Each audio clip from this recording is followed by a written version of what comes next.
Alors d'abord, les propos de Jean-Marie Bockel donnent raison à la transition militaire du Niger qui avait renversé en juillet 2023 l'ancien président nigérien Mohamed Bazoum. Le 9 septembre 2023, celle-ci avait accusé la France, je cite, de déployer ses forces dans plusieurs pays de la CEDEAO, donc la communauté économique des États de l'Afrique de l'Ouest, dans le but de restaurer dans ses fonctions Mohamed Bazoum. Et la France avait rejeté en bloc ces accusations. Il y a un fait important qu'il faut rappeler, c'est que juste après ce coup d'État, eh bien, la CEDEAO avait menacé d'intervenir militairement au Niger pour restaurer Mohamed Bazoum. Et cette option militaire avait été appuyée par la France et son allié, la Côte d'Ivoire d'Alassane Ouattara. Ces deux pays ont plaidé en faveur de l'intervention militaire auprès de cette institution. Finalement, l'intervention n'a pas eu lieu et on connaît la suite puisque le Niger, le Burkina Faso et le Mali ont quitté l'institution ouest-africaine au motif de ce projet d'intervention militaire, mais aussi de l'ingérence française auprès de l'institution jugée sous tutelle extérieure. Un point important sur le contexte des propos de Jean-Marie Bockel, avant de l'écouter précisément, c'est que là encore, ce que l'on comprend finalement, c'est qu'il n'y a pas de nouvelle stratégie militaire française en vue en Afrique subsaharienne. L'objectif, ça reste le même, c'est l'ancrage de cette présence militaire dans cette région. Pourquoi ? Parce que la France, en fait, elle choisit une option qui est définie par Jean-Marie Bockel lors de cette audience.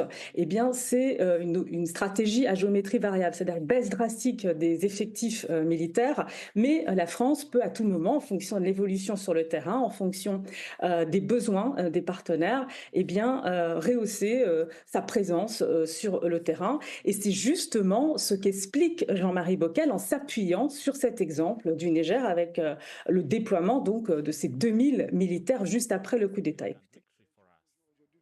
Quand il y a eu la crise au Niger, on a été capable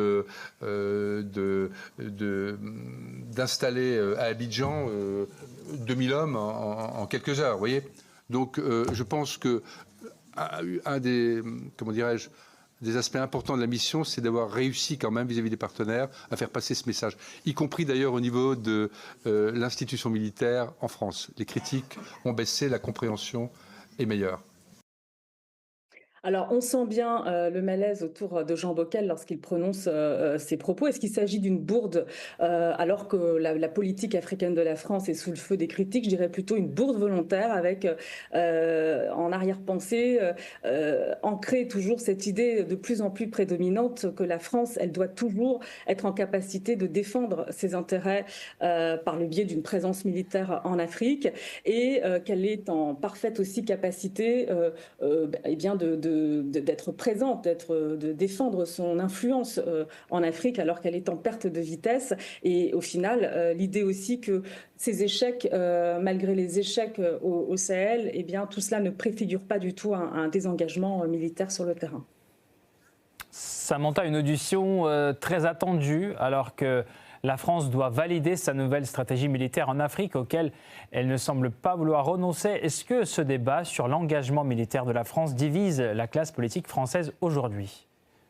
Alors, dans sa globalité, la classe politique française est unanime pour dire que la refonte de la reconfiguration militaire de la France est floue. Alors, après, sur la nécessité d'une présence militaire et ses objectifs, il y a évidemment des points de division, de friction même assez.